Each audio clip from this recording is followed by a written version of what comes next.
தம் கிருபை பெரிதல்லோ என் ஜீவனிலும் அதே இம்மட்டும் காத்ததுவே இன்னும் தேவை கிருபை தாருமே இன்னும் தேவை கிருபை தாருமே.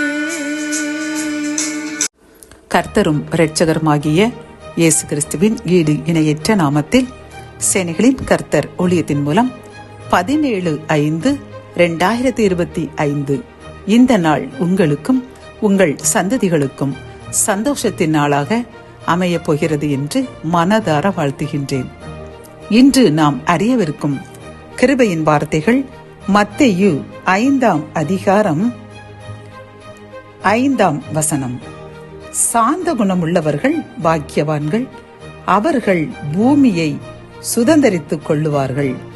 கத்தோலிக்க வேதாகமம் இவ்வாறு கூறுகின்றது, கனிவுடையோர் பேறு பெற்றோர், ஏனெனில் அவர்கள் நாட்டை உரிமை சொத்தாக்கிக் கொள்வர் என்கின்றது. பிரியமானவர்களே, இந்த கிருபையின் வார்த்தையை கேட்டுக்கொண்டிருக்கின்ற உங்களுக்கு கர்த்தர் கூறும் நல் ஆலோசனையும் அறிவுரையும் என்னவென்றால், நாம் சாந்த குணம் உள்ளவர்களாக உலகில் வாழ வேண்டும் என்று கர்த்தர் நம்மிடம் கூறுகின்றார். பிரியமானவர்களே, அப்படி நாம் சாந்த குணம் உள்ளவர்களாக கத்தோலிக்க வேதாகமம் கூறியபடி கனிவுடையோர்களாக, அதாவது அன்புள்ளவர்களாக, பிறருக்கு நாம் உதவி செய்பவர்களாக, பிறரை நேசிப்பவர்களாக நாம் வாழ்ந்தோம் என்றால் நாம் பாக்கியவான்களாம், பாக்கியவதிகளாம். அப்படி நாம் வாழ்ந்தோம் என்றால் கர்த்தர் பூமியை சுதந்திரிக்கும் அதிகாரத்தை நமக்கு தருவேன் என்று வாக்கு கொடுக்கின்றார். பிரியமானவர்களே, அப்படி என்றால் நாம் சாந்த குணம் உள்ளவர்களாக காணப்பட வேண்டும். நம்மிடம் அந்த சாந்த குணம் குறைவாக காணப்பட்டாலும் நாம் தூய ஆவியானவரிடம் வேண்டி மன்றாடி அந்த சாந்த குணத்தை பெற்றோம் என்றால் நாம் பாக்கியவான்களாக இருப்போம்.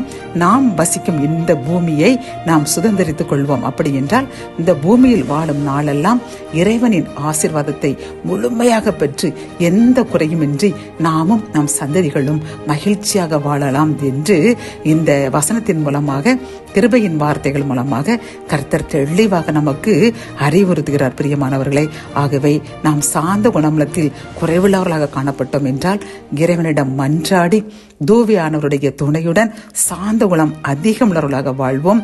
பாக்கியவான்களாக, பாக்கியவதிகளாக வாழ்ந்து நாம் வசிக்கும் இந்த பூமியில் அனைத்து ஆசீர்வாதங்களையும் பெற்றுக்கொள்வோம். ஜெபம். என் அன்பு தகப்பனே, இந்த கிருபையின் வார்த்தைகள் மூலமாக நாங்கள் சாந்த குணமுள்ளவர்களாக வாழும் பொழுது பாக்கியவான்களாக, பாக்கியவதிகளாக வாழ்ந்து இந்த பூமியின் ஆசீர்வாதங்களை முழுமையாக பயன்படுத்தலாம், அனுபவிக்கலாம் என்று கூறிய இந்த கிருபையின் வார்த்தைக்காக நன்றியப்பா. எங்களிடம் சாந்த குணம் மிகவும் குறைவாக இருக்கிறதே என்று கவலைப்படுகின்ற எங்களுக்காக ஜெபிக்கின்றோம் அப்பா. ஆவியானவரிடம் கெஞ்சி கதறுகின்றோம்.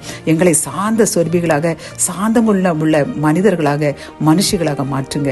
அதன் மூலம் பூமியினுடைய அனைத்து ஆசீர்வாதங்களையும் நாங்களும் எங்கள் சந்ததிகளும் சுதந்திரித்துக் கொள்ள கிருபை தாங்க. மீட்பர் இயேசுவின் மூலம் ஜெபம் கேளும் நல்ல தகப்பனே, ஆமென்.